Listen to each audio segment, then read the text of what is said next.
We are live. Welcome back, everyone, to Record Live. It's great to be doing this again this week with you, Zanita. Yeah. We had a good chat last week. If anyone missed it, about the power of eating together and the science behind some of that, and why it's so important to have meals with other people and how we can develop relationships. This week, it's very exciting to have a special guest with us.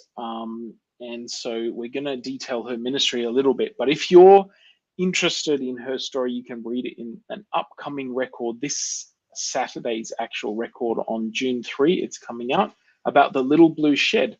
But very happy to welcome you, Zanita, and very happy to welcome Tanya. Now, I'll try and get this right. It's Curcic, is that? Curcic. Curcic. I mangled it. Yeah.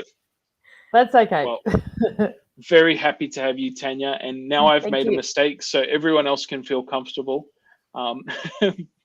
We've already got that out of the way. Tanya, you're sort of directing, or you founded a ministry called the Little Blue Shed, and I did. We'd really love to hear a little bit about that, but just maybe you could introduce yourself to our audience and tell us a little bit about yourself. Sure. So my name is Tanja Curcic. I'm born and bred in Australia. So both of my parents are from Serbia, which is the former Yugoslavia, and they took a boat out here, a 3-month boat trip, and had me and my sister. So wow. I'm born in Canberra, but most of my grown-up years, I guess, I grew up in Sydney.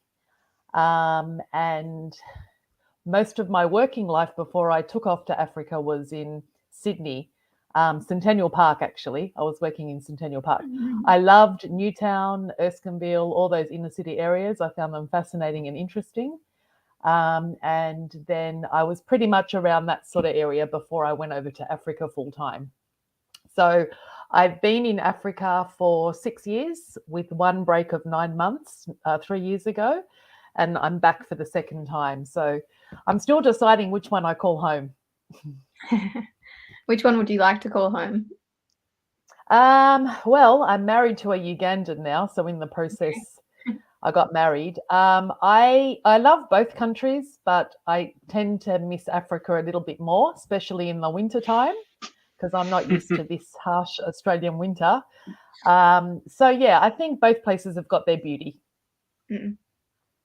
Tanya, tell us a little bit about Uganda. Many of us and our viewers and people who watch this later won't have been to Africa necessarily, or may have been to Africa but may not have been to Uganda. What's Uganda like as a country? Uganda's beautiful. It's called the Pearl of Africa because it is quite special. It's very fertile, so you can grow anything, even if you're not a gardener like me. It's a beautiful. The landscape is beautiful. It has 43 million people, and Australia is 32 times the size. So you can imagine Australia has about 23 million, I think, and we've got 32. It's 32 times bigger than Uganda. So when God told us to go ahead and multiply, well, Uganda really took that personally because they have a lot of children. And that's a part of the beauty too, because we're so community driven over there. There is a lot of poverty and, there are big problems. However, the country and the natural beauty is stunning. It's East Africa, so it's just above Kenya. Most people know of Kenya because of the safaris, Masai Mara. So we're pretty much across the border from Kenya, so we're not far at all. We're landlocked. We're a landlocked country, so no beaches where we are. But we have the Nile, and the Nile begins in Uganda and goes up to Egypt. So, the 2 seasons are rainy season and dry season, so we don't have winter, hence me really finding it hard to come back and adapt to the Australian winter. And the industry is pretty much agriculture. So farming and agriculture is really big. The soil is really fertile. The people are generally very happy and welcoming. I think they're in the top 10 of the most welcoming people in the world. And it is very much, Karibu, come and eat with us. you know, you're always being invited, and you feel a sense of community. You feel a part of the community. You know, there are problems, but that's due to corruption and poverty and things that go on. But generally, the people. I spent time in Kenya, and I was working in a big slum there called Kibera, and after about 6 months, I started to feel unsafe. But I never felt that way in Uganda. Like, I can walk around at 9 o'clock at night. I don't feel like I'm not safe. So there's a big difference between. And as soon as I crossed from the Kenyan border into the Ugandan border, I felt a sense of peace and relief, and that's how I knew I was meant to be in Uganda. So it's really worth coming to have a look if you've never been. And I know most people love the animal safaris, but there's so much more to look at than the animal safaris. You've sold me on it. I'm keen. Okay. We'll be organising some mission tours in the future once we've got our building established, you know, and we'll need to work out who can do without a flushing toilet and all that sort of thing. But when you go to the villages, it's good to live like a village person, because you get the most out of the experience, and then you can come home and do all the things that you do in the first world. So, yeah. I hear that all of this started with just a 3-month holiday to Africa. Is that right? Yeah, 2 months. 2 months. Yeah. So then... yeah. Sorry? Then what happened? How did you find yourself moving there after the holiday? Okay. So this was back in 2007. I was working at Centennial Park as a marketing officer. That's my background, marketing, design and communications. And I sponsored a child in Kenya. And I actually loved traveling. Like, I was known as the gypsy by all of my family and friends, because I would come the end of the year, I'd like to pack up and usually go to a developing country. I wasn't really interested in staying in 5-star hotels. I really wanted to get into the nitty-gritty and get off the beaten track and see what other people were doing. So I always had that desire ever since I was a young kid. And so when my sponsor child asked me to come and see him in 2007, I spoke to my boss and I said, look, I need to take 8 weeks off. I'm going to Africa. And he said, okay, you go ahead. So he was actually in Kenya, and that's why I ended up in Kenya to begin with. And I went over thinking it's just going to be a normal holiday, like I always go on these holidays. And he was from the Maasai tribe, which is the top part of Kenya. And he asked me to come up and visit the rest of his family up there. And I said, okay. So I was mind blown, because there was 150 Maasais jumping in the desert at a wedding ceremony. So I had to pinch myself. I felt like I was like in a National Geographic or something. And I ended up sleeping in a manyata, which is one of those huts with the animal skin and all the animals kind of surrounding us as we were sleeping. And I spent a week there. Then I did an orphanage there. I spent a couple of weeks with them, and then I did an orphanage and a few other bits and pieces. But I just got really heartbroken at how much poverty there was and how much the kids suffered. And I remember being in a car, and there was a man carrying like he had a wooden kind of like trolley, and he was on this pavement running. Like, I don't know, there was something in the back that he was carrying, but I looked down at his feet and he had no shoes on and his feet were bleeding.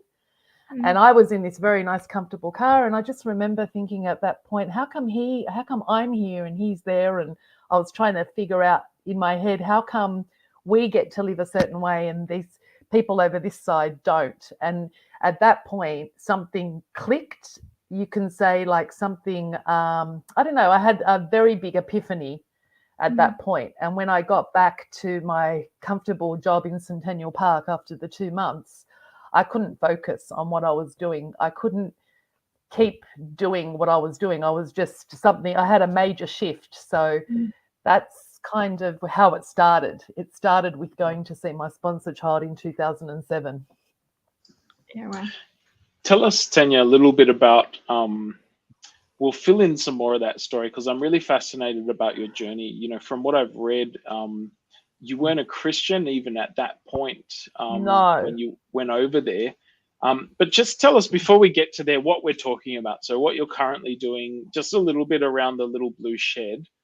And then perhaps maybe how you went from sort of yes, you were there to visit your sponsor child, and you were interested in the orphanage and the sort of helping, looking for ways to help. But how did you go from, no attachment or involvement in that space to actually now running a charity in Uganda?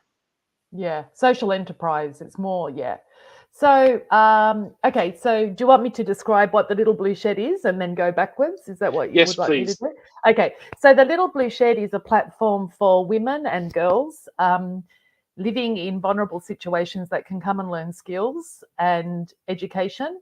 And that enables them to make an income to be able to support themselves and their children.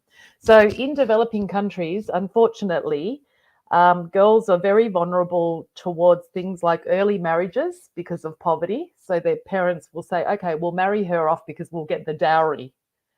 So the dowry is a payment to the girl's family of animals and money in exchange for the girl. So a lot of that goes on because the parents just can't simply afford her anymore. Then the other thing is prostitution. So a lot of girls are kind of coerced into selling their bodies because we don't have social support in Uganda. So girls will do anything to get what they need. And because there's no opportunity, they'll usually fall into these traps, as well as trafficking and girls that are lured into being housekeepers, but then they become pretty much enslaved to that, whoever has hired them. So Little Blue Shed, when we looked at the gaps and what was going on, we thought, okay, one of the things that we can do is be a platform for girls, vulnerable girls, to come and learn a skill.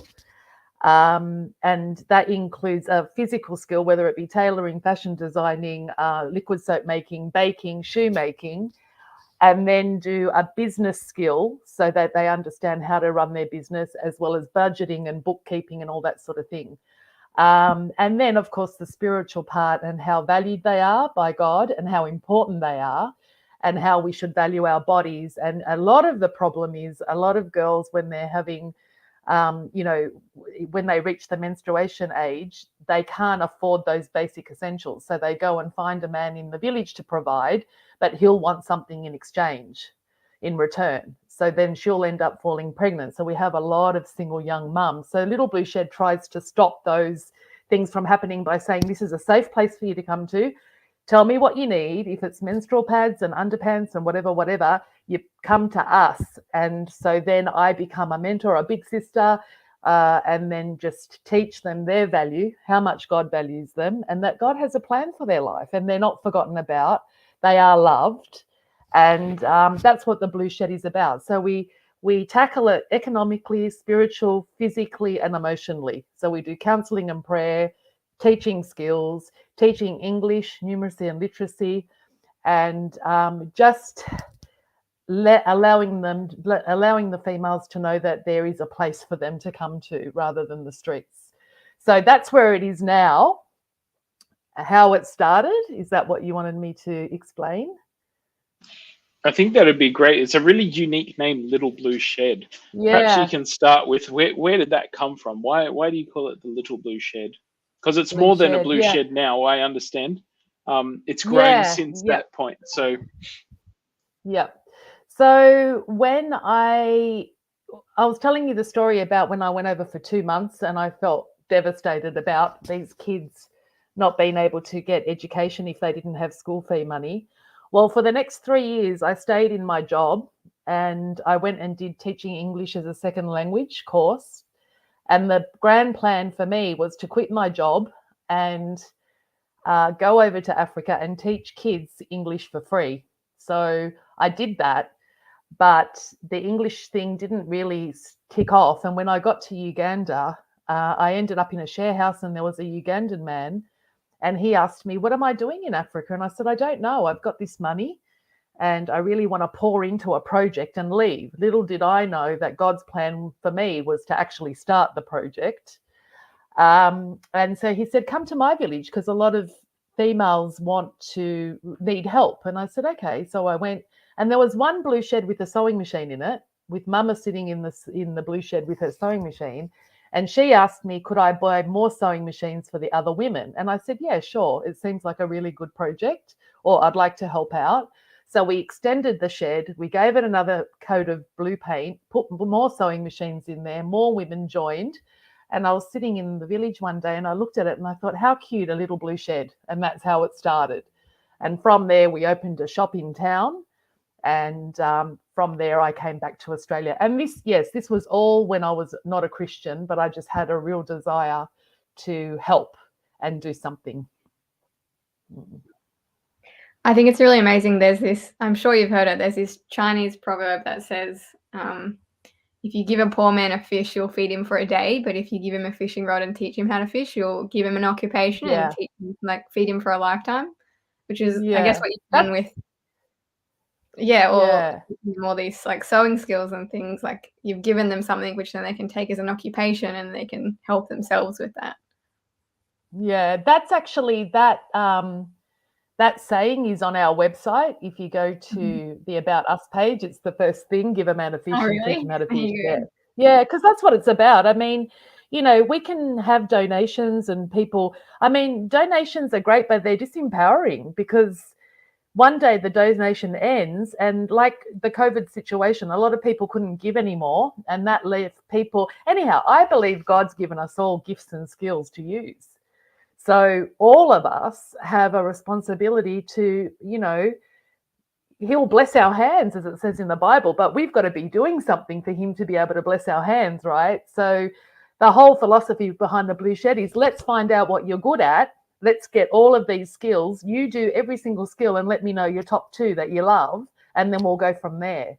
So, getting donations and getting people involved for initial startup projects is good, but sustainability is the way that we have to kind of go in the future. And so Little Blue Shed is about making products. I'm in Australia getting the market for the products, also finding out from the Australian market, what would you like us to make so I can go back and work with the groups. So it becomes almost like a not-for-profit business. So I don't like to be called a charity as such because there's so many associations with a charity. It's more like a social enterprise would probably better fit, where we're at. And because the ministry is about empowering people, we would also like to be seen as an empowered organisation. And so constantly asking for donations and all that sort of thing, I think can get a bit much and it's not very sustainable. Yes, completely understand. I apologize for calling you a charity earlier. No, that's okay. I was searching for the word and I landed on that one. Tanya, I'd really love to know, because, a common argument against God is that there are children in Africa who have these terrible things happening, and it's just all the bad things in the world point to those and say, well, clearly there must not be a God that loves us. There must not be a God that has, and yet you had an experience when you went to Africa without knowing God that much. I don't know what you knew or had experience of God before that point, but now you've become a Christian and there's been a journey, I understand, through that, which we touch on in the article. But talk us through that spiritual transition for you, and how, when so many people see the evidence and say, well, there is no God, you somehow saw that, decided to get involved and help, but not only to help and change your life, but to spiritually connect somehow with God through that journey. Like, it doesn't seem like it's a common life trajectory, and maybe there were other things happening in your life that led you down that path, but I'm really fascinated to see a little bit about your spiritual journey in that time. Well, my spiritual journey, I don't come from a Christian background, and coming from Serbia, I got brought up in a communist household, so God wasn't talked about. But I had, I do believe that God knows us before the foundation of the world, and he knows our journey, and he knows where we're going to turn, what we're going to do, what things he's going to allow us to go through. And then he knows the day, the appointed time when he's going to take you out of a particular situation. And, I can't say that I know everybody's destiny or why do these horrible things happen in the world. But one thing I do know, when I look at my life, I had a really hard childhood.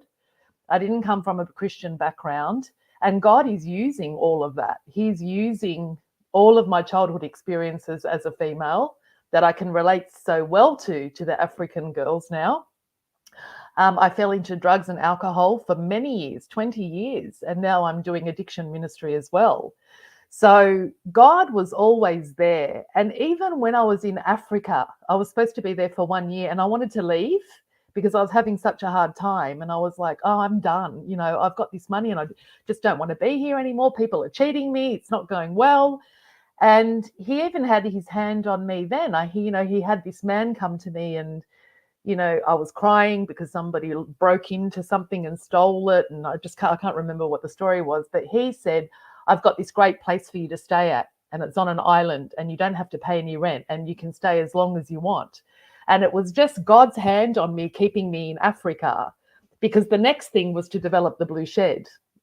And I was just about to go home before that, but then I got encouraged and the Lord stepped in. And so when I look back, at the time, it didn't make sense to me because I didn't have a faith. I didn't know who Jesus was. I went through New Age and Buddhism and Hinduism, you name it. I was a seeker for sure because I had a lot of pain and I had a lot of addiction and whatever. But it wasn't until that God made himself known to me that I then gave my life to him and then went over on a one-way ticket where my journey really began with him. But not to say that it didn't happen back in 2007, because he knows all of us. Some people are born into a Christian family. That wasn't my case. I led a really worldly life, but now I kind of also believe that, when God comes in, I had an amazing encounter in the bush of Byron Bay with Jesus, and that's how I gave my life. And since that day, I haven't really had much of a life of my own. I've just given it all to Jesus. That's why I was able to go over with a suitcase and $1,000, because at that point, some transaction happened that only God knows what happened, but I completely lost everything of the world that I knew it. So when people say that was 6 years ago, so my life really began at 40, so it's interesting. But saying that, I think the more you go through in life and later that God finds you, you end up being more on fire for the Lord. Because I've known Christians who have been with Christ all of their life, but I just find the ones that God rescues from really hectic situations, we seem to just follow him to the end of the earth because he's got us out of that situation. And I've met a few other people that have had the same kind of experience. In terms of the unfairness of the broken world, well, we live in a broken world. Like, it's full of sin, it's full of brokenness. Things happen to me that shouldn't have happened to me, and I'm sure everybody else that's listening to this has had unfair things done. But we don't go through it alone. And I know that when I go to the villages and I talk to them and I tell them how good God is, they'll say, well, how can we believe you? Because we don't have food and we don't have medicine. And I say, well, simply because I'm here. Because if God didn't care, I wouldn't be here and the other missionaries wouldn't be here. So, he has a plan and an appointed time for everybody. And sometimes that's really hard for us to understand why we have to go through the things that we do. But in hindsight, when I look back, all of my brokenness has been used for the ministry that I'm doing now and will continue. And so someone told me this illustration of a glass that's broken.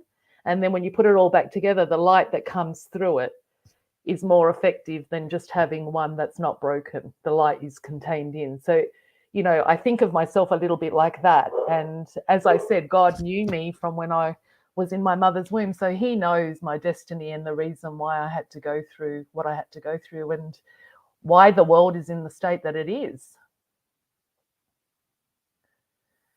Yeah. It's just amazing, to see from a marketing communication person in sort of Sydney in the rat race that we all experience, here in Australia, to hear your passion come through now and to see that transition. God is one of it is an explanation. He is the only sort of one that could make such a life transformation. It's just Yeah, for it's sure. really inspiring to hear Yeah. that. So in terms of your project now, like, tell us a little bit about how it's grown and developed over the years, and what you're looking at doing in the future. Do you Yeah. have any projects that you're looking at expanding or developing, or is there enough to keep sustaining? Is it geographically looking at setting up, satellite locations or anything like that? Just give us a bit of insight into, where the ministry sits at the moment. Yep. Okay. So now is actually the beginning of something exciting, because we had the 2 years of COVID, which we weren't really doing much of the activities because we couldn't. The government basically said we couldn't get together. But it gave good time to reflect, which I think most people did, to see what direction you wanted to go in. So as I mentioned, I've been living in Uganda for 6 years. So the first 3 years, when I went over, so basically, if I could just take you back to when I got saved, within a month, I went to Uganda. So I gave my life to Christ. I got saved. I got baptized. And then this man that I had only met for 5 minutes came to my door with the air ticket to Uganda and said, I had prayed and God told me to give you this money. And I was just a baby Christian. So I had no idea what he was talking about. I even thought, what do you mean God told you? How does God tell you that? It was just really strange to me. So that was when I packed up and went over, left everything behind. And for those next 3 years was really dealing with a lot of my stuff. As I said, I had addictions, and I went and lived in rural Uganda, and it was just me and God for the next 3 years. And that was really interesting because, there's a difference between being around people that you know and people that you can fall back on, or being in a place where there is nobody that you don't understand the language, and you're in a completely different environment where you've only got God. And so, this is the way he tailored it for me, so I would build that really close relationship with him. So he didn't actually give me a ministry in the first 3 years, because he was training me and cleaning me up and preparing me for my calling, I guess. And then I came back to Australia, and then I went back again. And then after a year, lockdown came. So in between those times, I was still working with girl groups, going to visit women in the village, still making products to ship out, making the blue sheds to ship out to different countries and sell. But the main objective, I think, at that point was to get me right so I could do the work that God had called me to do. So this is a really kind of cool time, because now I feel like we've done the reevaluation of what we would like to happen, and we've got land now. So instead of renting or hanging out under a tree and doing our activities, we've actually got land to build our blue shed and our training center and our prayer room and our counseling room and all that sort of thing. So I just see it as a lot of it has been, okay, let's do a bit of this and a bit of this and a bit of that, but we haven't had a solid foundation. And I really feel that God has given us that now. And that's what I'm back in Australia promoting.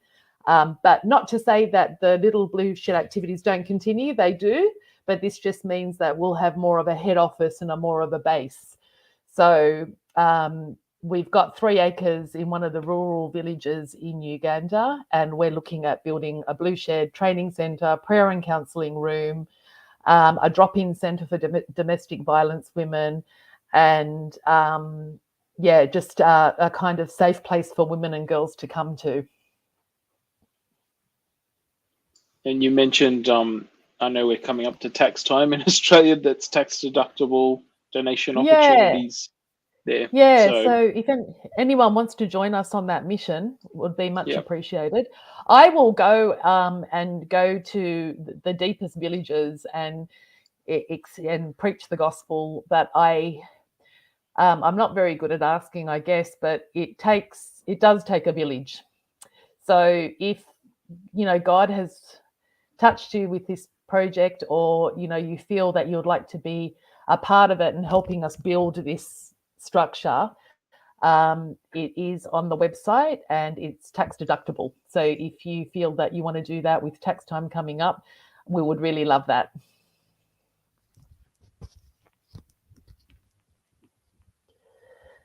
Yeah. Just sharing the website in our chat as well. If people are looking for it, we can send them there. All the information will be on the website. Yeah. So yeah. We like to get practical here on Record Live, Tanya. So I'm just wondering, sort of, if you've got any thoughts on, maybe I'm a Christian watching this and I'm not ready to move to Africa, or that's not what God's calling me to do, because God has a specific call, I think, for each and every one of us, and many of those calls can be quite different. But is there something that you've learned out of your experience that is helpful to know where God is calling you, or perhaps will get you started on the path of taking steps to be within God's will, actually doing what God is desiring for you in your life? Yeah. Well, I think, going back to the brokenness of your own life is usually where you can help the most, because you're most sympathetic and empathetic and compassionate where you can understand. So I had a pull towards girls, and that just came really naturally. So I think God, it's not like he gets a big hammer and bangs you over the head and tells you, this is the people group that I want you to go and minister to. I think that comes from you.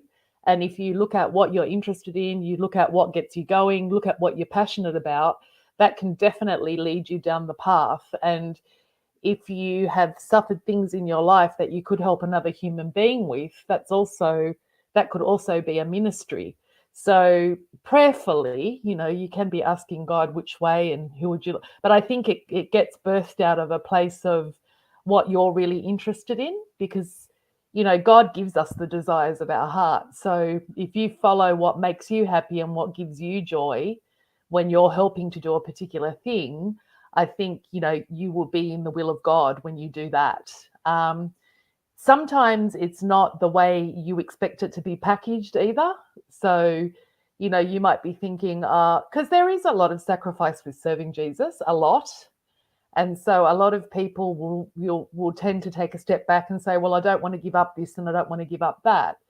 And so, when we become disciples of Jesus, we have to realize that there's a lot of things that have to fall away from our life.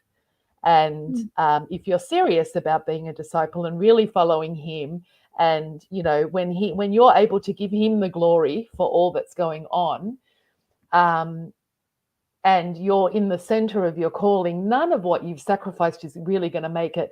It's not going to be a big deal for you in the end. It will just be so joyful walking in your calling, because that's what you're created to do. So anything apart from that, you just get, like when I was working in Centennial Park and I was making things look pretty at my desk for a big international, I wasn't being fulfilled because my soul was dying, because I was stuck behind a desk and I wasn't expressing what God made, what he made out of me, what he wanted me to be. Of course, he had a lot of cleaning up to do, but I can genuinely say that right now, I'm probably the person God called me to before I head into all the addictions that I was in. So there are times, it is a walk with God. So he'll start to peel back things that he maybe he doesn't want you to hang out with anymore, directions that he wants you to do, maybe pick up this course, maybe, do this, maybe go and do a mission trip or whatever. So if you keep praying and following the leading of the Holy Spirit, he will keep revealing and revealing and revealing to you what is his will for your life. So like the first trip when I went to Africa was 2 months. Then the next one was a year, and then the next one was 3 years. So you can see it's progressive, but he knows us. He knows every hair on our head. He knows what we can handle. So throwing me into rural Uganda wasn't so bad, because I had already backpacked around Europe for 1 year with just a bag on my back. So I think he equips us for what he's asking us to do, but you have to jump out of your comfort zone. You won't see God's glory until you step out of what you're so used to. And I found when he took me out of Australia, away from family, away from friends, away from finances, is when I got into a very serious, deep relationship with him. So there's many barriers that stop that. And if we can just say, right, well, I'm not going to worry about what people say, I'm really going to follow what God wants me to do, that would probably be the best practical step to finding out and not being afraid to take that step, knowing that you will get to know Jesus more and more the more vulnerable you become. He's not into safety or a safety net. He is your safety net. So he's got to be the one who catches you. And if you think, oh, well, I'll use that as a plan B, I think you're not going to get what you want, what you desire out of your walk with God. So you've got to be, if you can try and be a little bit, I know everyone's got different personality types, but just be a little bit radical about serving the Lord, then you will really step into your calling and really love what you're doing. And it's amazing what he does for me. In the 3 years, I had no money and I never went without food or without shelter in 3 years in a foreign country, not knowing the language, carrying firewood and borehole water from the boreholes, surviving and sleeping on the floor, really humbled me and took me through a process. And sometimes it can be a hard process, but you know, it's a part of refining you and getting you ready for what the Lord wants you to do.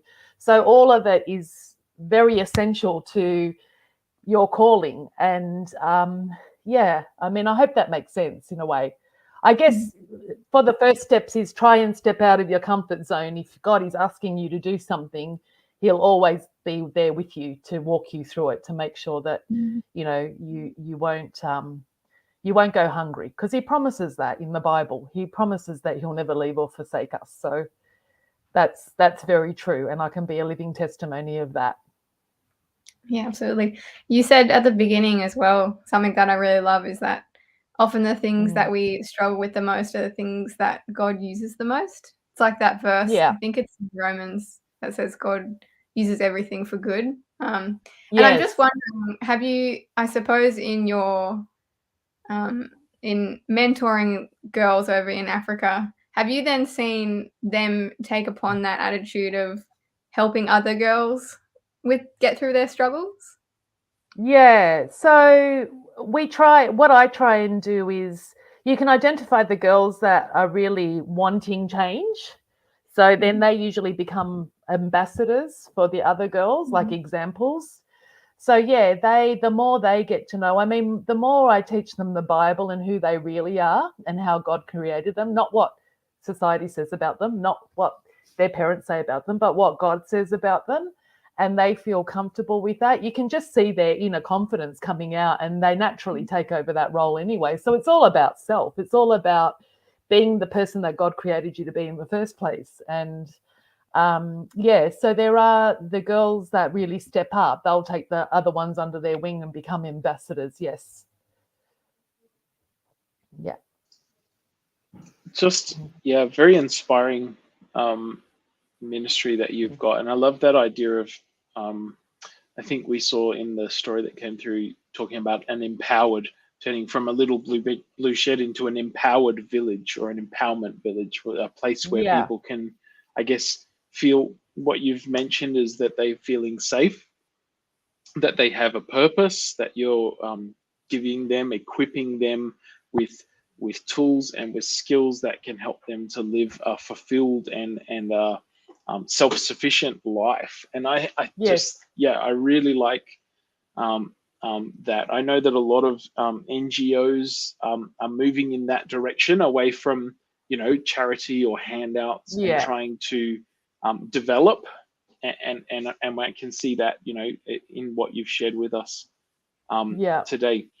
It's sorry, you were going to say something? No, I was just, no, you go on, because I can elaborate that when you're done.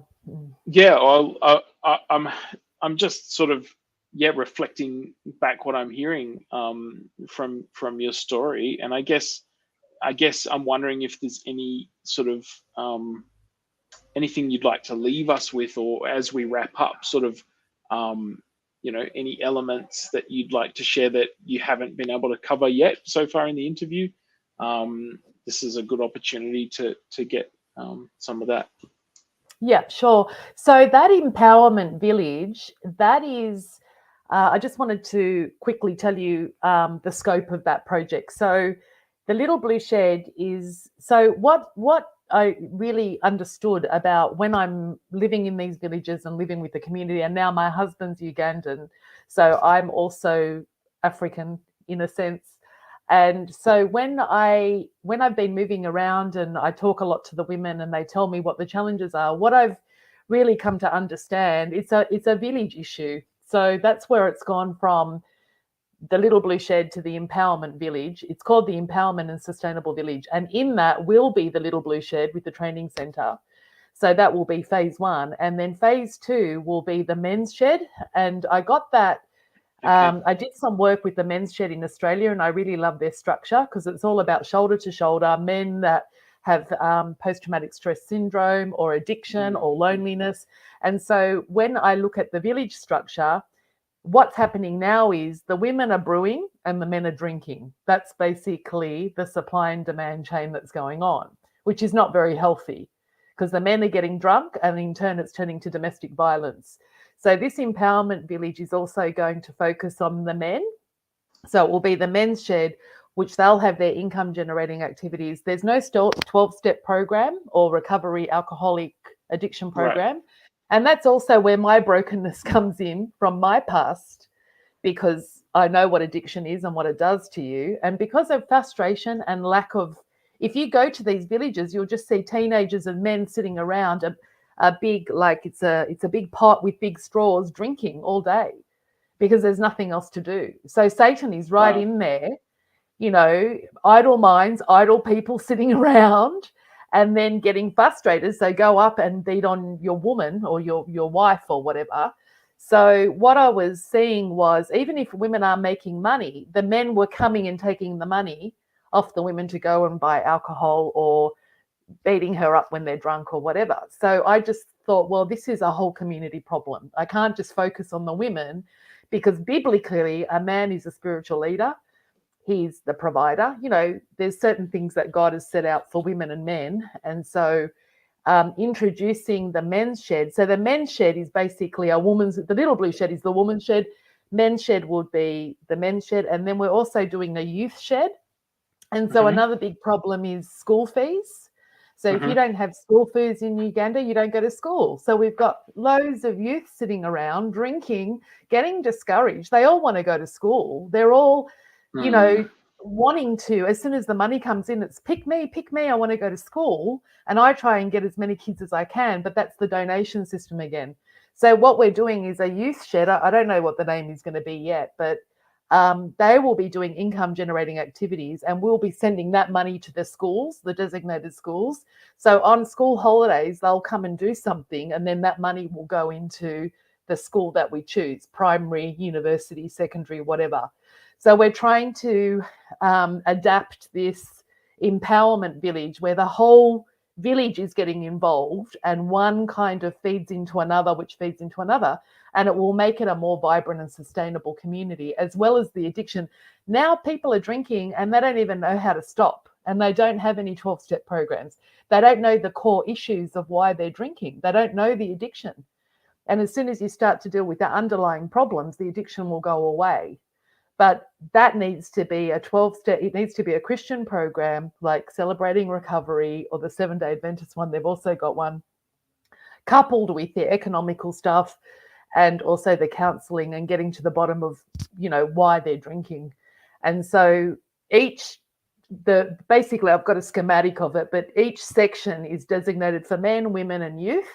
And at the end of it, it impacts the whole village. Now, if this works, we can duplicate it and put it into another district. So the idea of it is that all the villages around Uganda suffer from the same thing. If you go anywhere and you do a focus group research, you'll find that all of the villages have got the same problems. So if it works, we can then adapt it to other parts as well. So that's what we've got the land for, and that's what we're trying to build at the moment. And I know with God's help we'll do it. And if you want to be a part of that, that would be great. And if you also want to subscribe to the newsletter, I'll be doing updates on where we're at with that, which you can also get online. You can subscribe to the newsletter. Yeah.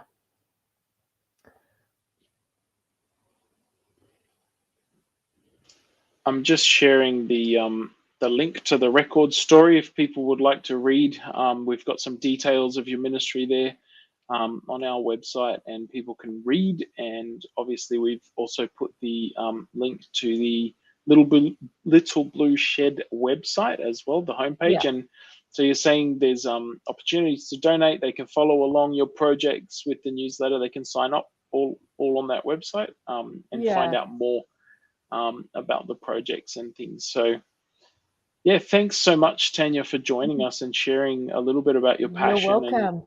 and your soul, your heart for this ministry.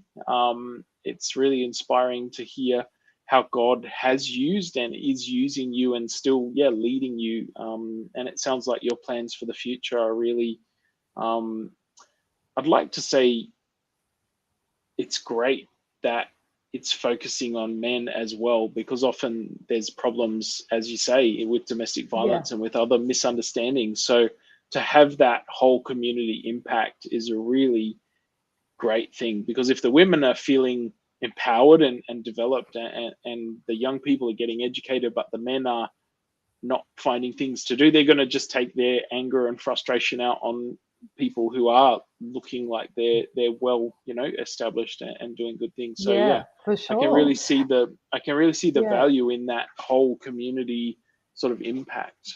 Yeah, and I think, teaching the Bible and bringing people to Christ is our number one call. And when we learn to live the way that the Bible has set out, there's so much love and peace and harmony. But, the Bible says that my people perish because of lack of knowledge. Nobody has a Bible in this village.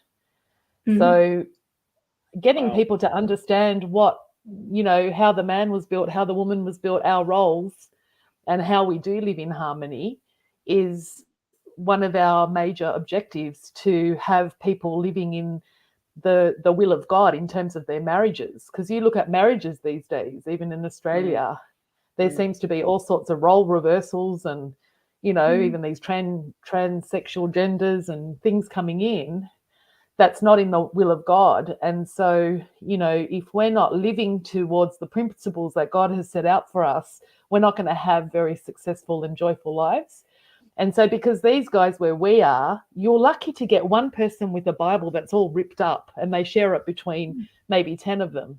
So they don't have an understanding of what the principles of the Bible and how God gives us certain roles as males and females. So coming back to just teaching out of the Bible, then we'll be able to understand what is our role and how, God loves family, and he's the one that's put us together as family. So how are we supposed to live in these families in a beautiful, harmonious way that God has set out? Like, I'm married to a Ugandan now, and culturally we're so different, but because we have Jesus in the center of our relationship, we have no problem getting along because we have his love in between us. So if we can extend that and teach people that, how much better will this community and this world be? It's an instruction book for peace and love. And wherever we reach out to, I feel, I don't come from a Christian background. I came from a really broken home. And so I see the big impact of brokenness and what it does to children. And I had to go and live through that. But I believe that that generational curse is over and done with now.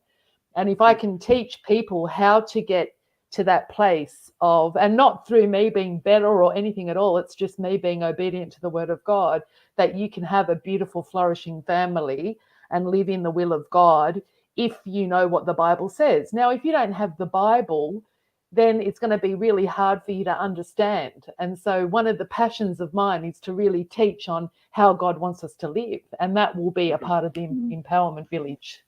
Yeah. It's amazing. I think another principle God has is that we live in community. And so it's really amazing that you're bringing together the blue shed and the men's shed and the youth shed to kind of find that all together again. It's going to be really exciting to see what comes from that, I think. Yeah. Well, I know it's his vision, and you know, he loves everybody and equally wants all races and people to live in harmony. And he tells us to go out and be disciples. So I feel really excited that it's a hard calling because there's so many differences. But at the end of it, when we look at God's creation, it doesn't really matter about language or color. We are all his children. And we all, doesn't matter if we're a woman in Australia or a woman in Uganda, we all go through the same struggles. So, you know, we feel heartbrokenness if someone cheats on us. We feel hurt if someone beats us up. We can all relate to, you know, bad behavior. So that's where, you know, that's why the Little Blue Shed is a white woman and a red woman, a white woman and a coloured skinned woman with their heads together, and it's called Unite Women Worldwide. And that's because, you know, we all fundamentally need the same thing, and that's love and acceptance. And yeah, and we can't have that without knowing Jesus. So what I love about Africa is they're so open to knowing about God. Australia is a little bit harder. Yeah. But we are really desperate in Africa because we don't have social support systems. So we're constantly praying and asking for God's help, which I think Australia has a little bit more of a battle because we're so self-sufficient here. But yeah, like when we don't have, I've had miracles happen where God has told me, take in these women and children into the house, and I have no food, and food turns up and mattresses turn up. You know, there's many stories in those 3 years of living under his provision, many miracles that maybe I'll write a book about one day, but he definitely is a provider. And again, it's about us being vulnerable and yielding to him that will give us the fruits.